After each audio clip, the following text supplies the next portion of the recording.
Hello friends. Okay, तर आज आपण खूप महत्त्वाचा टॉपिक घेणार आहोत, that is mechanism of respiration. So काल किंवा लास्ट पिरियडला आपलं झालं होतं येस ह्युमन रेस्पिरेटरी सिस्टीम, त्यामध्ये नोज पहिल्यांदा आपण अप्पर रेस्पिरेटरी सिस्टीम घेतली, त्यानंतर लोअर. अप्परमध्ये नोज घेतला आहे अँड लॅरिंग्स, त्यानंतर फॅरेंग्स, ब्रॉन्ची, ब्रॉन्चिओल, ॲलिओलस, that is the actual site of gaseous exchange. So all are the different organs in the human respiratory system. आणि नाव यावर्षी थोडं खूप डिटेल तुम्हाला दिलं आहे, that is mechanism of respiration. आता रेस्पिरेशन चालतं कसं, लंग्सच्या माध्यमातून किंवा ओव्हरऑल ॲटमॉस्फेरिक एअर आणि ऑक्सिजनच्या कंडिशनच्या माध्यमातून. सो मेकॅनिझम जर आपण बघितलं तर सरळ यांनी होल मेकॅनिझमला 4 पार्टमध्ये डिवाइड केलं. So whole mechanism of human respiration is divided into 4 sub-stages. Outermost part, which is directly connected to air or atmosphere, you can say that it is the breathing. Second आहे external respiration, म्हणजे lungs मधलं आहे ते. Breathing म्हणजे एकदम atmosphere पकडा, काय काय येणार आहे पुढे सांगतोच मी. त्यानंतर येतं external respiration, then internal respiration and finally cellular respiration. आता बघा ब्रिदिंगमध्ये काय काय येईल, तर ब्रिदिंगमध्ये म्हणजे ॲक्च्युली कोणाचा कॉन्टॅक्ट येतो आहे. So in breathing contact between atmospheric air. आता ॲटमॉस्फिअरिक एअर म्हणजे इन्हेलेशनच्या वेळेस ऑक्सिजन आणि एक्झलेशनच्या वेळेस CO2. पण ऑक्सिजन किंवा CO2 हे एअरमध्येच मिक्स राहील, म्हणून मी लिहिलं आहे ते commonly atmospheric air that is oxygen and CO2 both with lungs. म्हणजे आता atmospheric air with oxygen inhale into lungs and CO2 and air from lungs is exhaled into atmosphere. So atmosphere आणि लंग्सचा जो contact आहे किंवा दोघांमधलं जे connection आहे during respiration, त्याला म्हटलं आहे त्यांनी breathing. Atmosphere to lung and return lungs to atmosphere. इन्हेलेशनच्या वेळेस ऑक्सिजन राहील एअरमध्ये, एक्झलेशनच्या वेळेस CO2 राहील एअरसोबत. त्यानंतर आता लंग्समध्ये पोहोचलं तर लंग्समध्ये आपण बघतोय ॲक्च्युअल गॅसियस एक्सचेंजची साईट असते ॲलिओलस. मग ॲलिओलसमधून हेच ऑक्सिजन रिच एअर, आता एअर जात नाही पण त्या ऑक्सिजन रिच एअरमधलं ऑक्सिजन ॲलिओलसमधून ब्लडमध्ये जाईल म्हणून, आणि पुन्हा ब्लडमधून CO2 इकडे परत येईल. म्हणजे पुन्हा हे बघा 2 रेफरन्स लक्षात घ्या, इनहेलेशनचा आणि एक्सपायरेशनचा. Now external respiration deals with the connection between alveolus and blood. Yes, हां, external respiration deals with the connection between alveolus to blood. म्हणजे पहा ॲलिओलसमध्ये जर ऑक्सिजन असेल तर oxygen goes into blood, आणि त्याच वेळेला ब्लडमध्ये जे CO2 आला आहे that CO2 is return from blood to alveolus, then it is exhale. So alveolus आणि ब्लडचा कॉन्टॅक्ट किंवा कनेक्शन जिथे येतं त्याला त्यांनी एक्सटर्नल रेस्पिरेशन म्हटलं आहे. Now third internal respiration. आता ब्लडमध्ये ऑक्सिजन गेला आहे, मग ते ब्लडमधलं ऑक्सिजन आता ब्लडच्या थ्रू कुठं जाईल सेलमध्ये, to each and every cell, आणि मग सेलमध्ये ऑलरेडी तयार झालेला CO2 हा पुन्हा ब्लडमध्ये येईल. डबल रेफरन्स लक्षात ठेवा, वारंवार सांगतोय. सो इंटरनल रेस्पिरेशन जे बॉडीच्या एकदम आतमध्ये होते आहे आणि ब्लड आणि सेलचा जिथे कॉन्टॅक्ट आहे. सो ब्लडमधून ऑक्सिजन सेलमध्ये जाईल आणि सेलमधलं CO2 पुन्हा ब्लडमध्ये येईल. हे ब्लडमधलं आलेलं CO2 मग पुन्हा ॲलिओलसमध्ये जाईल आणि ॲलिओलसमधून मग ते लंग्समधून ॲटमॉस्फिअर, आणि फायनली जेव्हा सेलमध्ये ऑक्सिजन पोहोचतं तेव्हा जे चालतं त्याला म्हणतात सेल्युलर रेस्पिरेशन. तर हे सगळं सेलमध्ये चाललं आहे आणि जी काही ॲक्च्युअल प्रोसेस होऊन राहील that is the breakdown of glucose using oxygen to release the energy and CO2. So internally सेलमध्ये जे होते आहे that is commonly include in the cellular type of respiration and only connection of cell is there. सेलमध्येच ऑक्सिजनचा use होणं, energy तयार होणं, CO2 तयार होणं, CO2 रिटर्न करणं, म्हणजे सेलच्या आतमध्ये काय होते आहे that is commonly include in the cellular respiration. अजून सोपं समजायचं असेल तर तुम्हाला जसं चार्ट मी पाठवेल, इकडे जागा नाही आहे, मी थोडं स्लेटवर केलं आहे, दिसतंय आय थिंक प्रॉपरली. तर बघा, oxygen rich air is direct inhale into lungs, then that oxygen rich air is now pass to the alveolus of lungs. आता ॲलिओलसमधून फक्त ऑक्सिजन येस बी फॉर ब्लडमध्ये जाईल, मग ब्लडमधून तेच ऑक्सिजन सेलमध्ये जाईल. आता सेलमध्ये त्या ऑक्सिजनचं रेस्पिरेशन होईल, काय बनलं CO2. Now CO2 from cell is again return to the blood. ब्लडमधून ते CO2 ॲलिओलसमध्ये येईल, ॲलिओलसमधून ते CO2 एअरमध्ये मिक्स होऊन पुन्हा लंग्समध्ये येईल and finally CO2 is Excel. तर बघा आता इथे जे ABCD आहे A for breathing, B for external respiration, C for internal respiration and D for cellular respiration. ते आपण या डायग्रामच्या माध्यमातून कसं समजू शकतो तर outside atmosphere to lung connection of oxygen and lungs to atmosphere connection of CO2.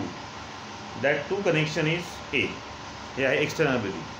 त्यानंतर आता ॲल्व्हिओलस टू ब्लड ऑक्सिजन गेलं आणि ब्लड टू ॲल्व्हिओलस या CO2 गेलं म्हणजे हा A टू B आणि इकडे B टू A चा जो पार्ट आहे that is a B part.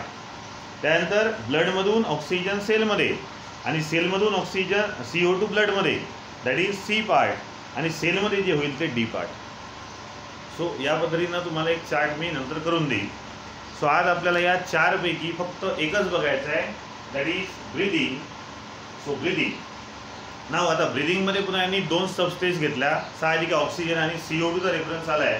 तुम्हाला इथं inspiration of oxygen and another is the expiration of CO2. तर ऑक्सिजन CO2 न म्हणता सरळ त्यांनी म्हटलं इन्स्पायरेशन अँड एक्सपायरेशन. क्लिअर. आता तुम्हाला पहिल्यांदा मी काय करतो तर ओव्हरऑल डायग्रामच्या माध्यमातून थोडंसं सांगून देतो.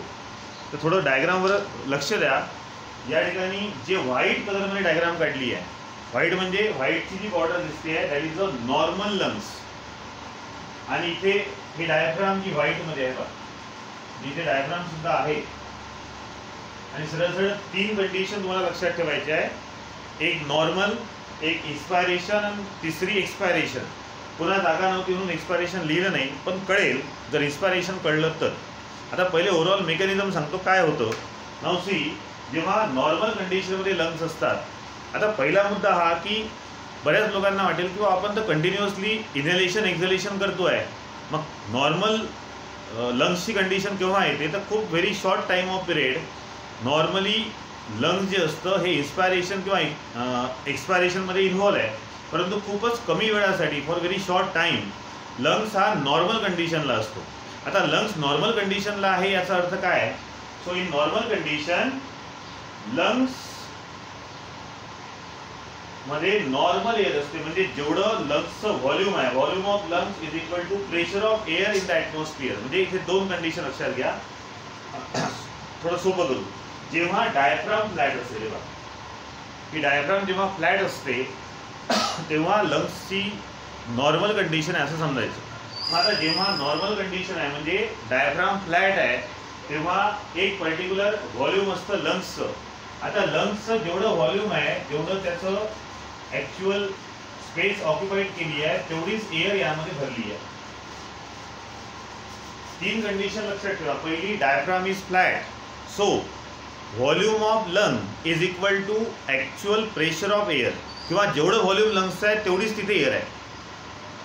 जेवढी साईज लंग्सची आहे दोन्ही तेवढंच तिथं एअर आहे.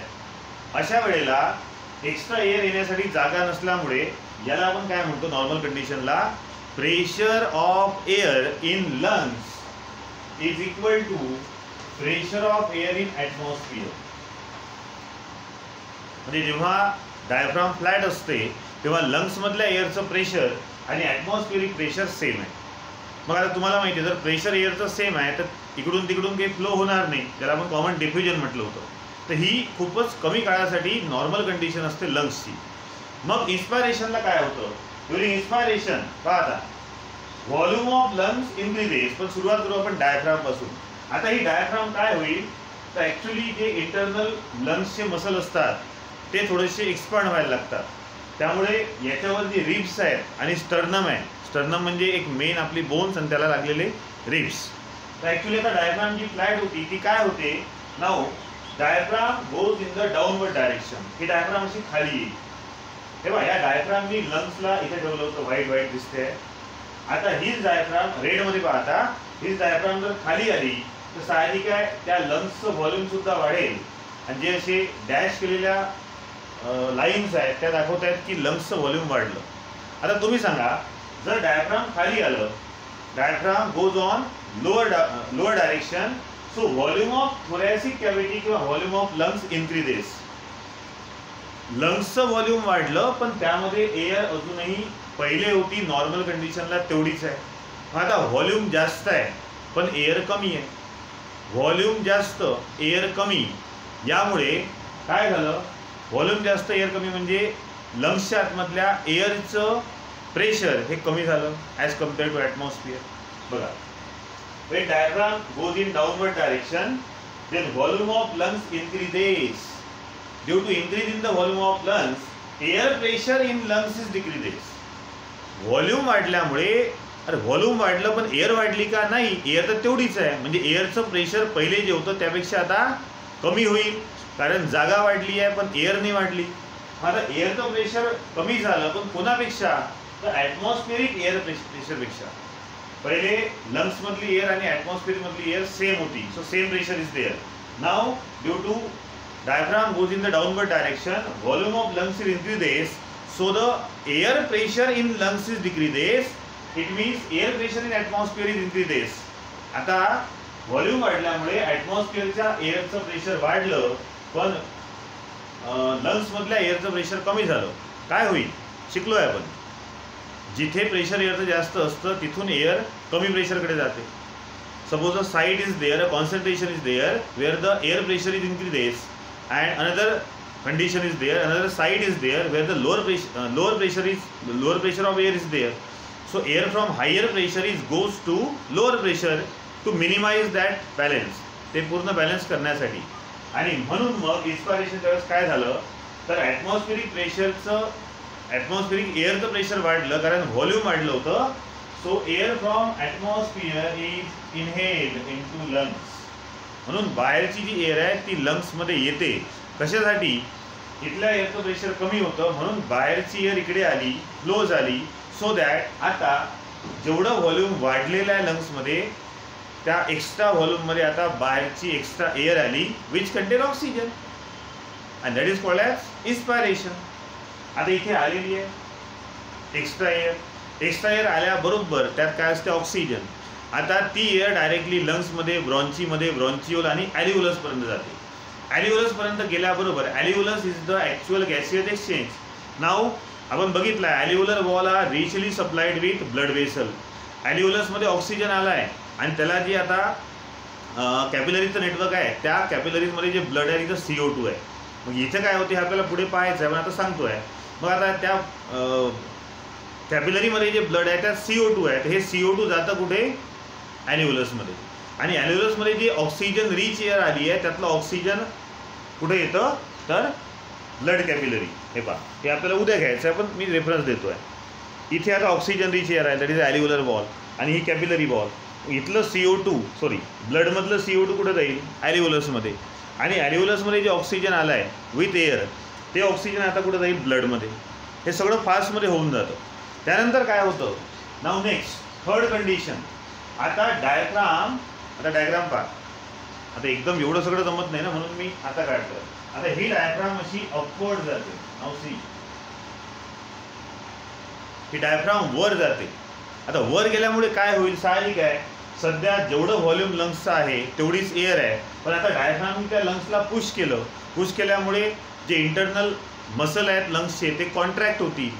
जेव्हा डायफ्राम वर जातो तेव्हा रिब्स आणि स्टर्नम सुद्धा कॉन्ट्रॅक्ट होतात किंवा इनवर्ड जातात आणि त्यामुळे लंग्सच्या वॉलवर येतं pressure.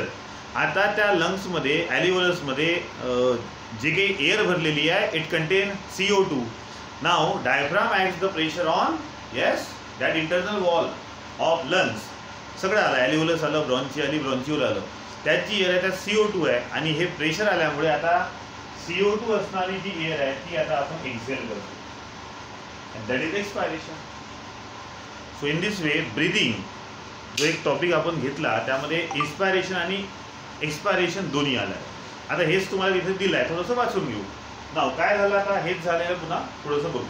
During inspiration atmospheric air that is oxygen, मतलब atmospheric air contain oxygen is inhale into lungs. आता लंग्स म्हणजेच तर डायरेक्ट आपण बलून लाईक स्ट्रक्चरपर्यंत पोहोचतो, दॅट इज ॲल्व्हिओल आहे. सो इन्स्पायरेशनच्या वेळेला काय होतं? The atmospheric air along with oxygen is inhaled into lungs, that is into the alveolus. Now, it occurs due to pressure gradient formed between atmosphere and lungs. आता हे का होतं? तर इथे एक प्रेशरचं ग्रॅडियंट आलं आहे. ग्रॅडियंट म्हणजे लेवल, म्हणजे कमी जास्त लेवल झाली आहे म्हणून. आता ही कधीची कंडिशन आहे? नॉर्मल झाल्यावरची. जेव्हा नॉर्मल होतं तेव्हा प्रेशर ग्रॅडियंट सेम होतं, म्हणजे air pressure inside lungs is equal to air pressure in the atmosphere. So pressure gradient is maintain, that is balance. पण आता इन्स्पायरेशन चालू आहे काय झालं, हे का होतं ते दिलं. It is occur due to the imbalance between the, त्याला प्रेशर ग्रेडियंट म्हणतात. प्रेशरचं जे ग्रेडियंट आहे, लेवल आहे, ती कमी जास्त झाली. कुणामधली, ॲटमॉस्फिअर आणि लंग्समधली. नाव मसल कॉन्ट्रॅक्ट. आता यांनी मसल कॉन्ट्रॅक्ट सुद्धा रिप्स अँड स्टर्नम दिला आहे. सरळ इथे डायफ्रामचा रेफरन्स घ्यायचा आहे. Now during inspiration diaphragm which is normally flat, म्हणजे अगोदर फ्लॅट होती, नाव इट गोज डाऊन, ती खाली जाते. So that volume of thoracic cavity is increases. आता थोरॅसिक कॅव्हिटीचं व्हॉल्यूम म्हणजेच लंग्सचं व्हॉल्यूम. तर हे खाली गेल्यामुळे काय होतं, तर मसल कॉन्ट्रॅक्ट, मसलचं कॉन्ट्रॅक्शन होतं. डायफ्राम मसलनी बनली आहे ना, ते खाली गेलं तर कॉन्ट्रॅक्ट होईल, वर गेलं तर रिलॅक्स होईल असं म्हणतात. त्यात ॲक्च्युली की कुठं कनेक्शन लागत नाही, पण आपण डाऊनवर्ड अपवर्ड घेतोय. So muscle contract, so the ribs and sternum move outward. जेव्हा आपण श्वास घेतो तशी छाती फुगल्यासारखी वाटते. म्हणजे हे जे रिब्स आणि स्टर्नम आहे ते थोडेसे असे आउटवर्ड बाहेरच्या साईडला मूव्ह झाले. आता त्याच रिब्स आणि स्टर्नमच्या आतमध्ये लंग्स आहेत. ते तर रिब्स आणि स्टर्नम बाहेर चालले, तर लंग्ससुद्धा थोडंसं जागा मिळेल, त्यामुळे तो वाढेल. सो म्हणतात की volume of thoracic cavity goes on increasing. म्हणजे पहिले जे व्हाईट होतं ते आता हे रेडिश किंवा ऑरेंज जे झालं, हे जे डॅश दिलं आहे तेवढं ते व्हॉल्यूम वाढलं. पण व्हॉल्यूम वाढल्यामुळे एअर वाढली का, नाही. पहिले जेवढं व्हॉल्यूम तेवढी एअर होती, म्हणजे बॅलन्स होतं. आता व्हॉल्यूम वाढलं पण एअर प्रेशर कमी. व्हॉल्यूम इन्क्रीजेस, एअर इज लेस. म्हणून आता जेवढी एअर तेवढं प्रेशर. पहिले जेवढं व्हॉल्यूम तेवढं एअर होतं, आता व्हॉल्यूम वाढलं, एअर तेवढीच आहे, so air pressure is decreases असं म्हणतात. म्हणून आपण म्हणतोय की volume of thoracic cavity goes on increasing, air pressure inside the lungs is decreases than the atmospheric pressure. म्हणजे पहिले ॲटमॉस्फिरिक आणि एअर प्रेशर लंग्समधलं सेम होतं, पण आता इथे जागा जास्त आहे. मग जास्त जागा आहे तर जास्त एअर पाहिजे होती, पण तिथे एअर कमी आहे, म्हणून एअरचं प्रेशर कमी आहे. So atmospheric pressure goes on increasing. So to minimise the pressure, air from atmosphere is inhale. That is the process of inspiration. मग आता जेव्हा इनहेल करतो तेव्हा आपण काय घेतो, ऑक्सिजन. नाव ड्युरिंग इन्स्पायरेशन, मग आता ऑक्सिजन आल्यानंतर काय होतं आताच बघितलं. ऑक्सिजन त्या ॲल्व्हिओलसमधून ब्लडमध्ये जाईल. सायमल्टेनियसली त्याच वेळेला CO2 from blood is return into the alveoli. म्हणजे ॲल्व्हिओलायमध्ये पहिले एअर होती, आताही आहे, फक्त पहिले ऑक्सिजन होता, आता CO2 आला आहे. Now during expiration, air that is along with CO2 is exhale from lungs, म्हणजेच ॲल्व्हिओलाय. नाव थोरॅक्स कॉन्ट्रॅक्ट. आता पुन्हा डायफ्रामचा रेफरन्स. डायफ्राम आता वर जाते.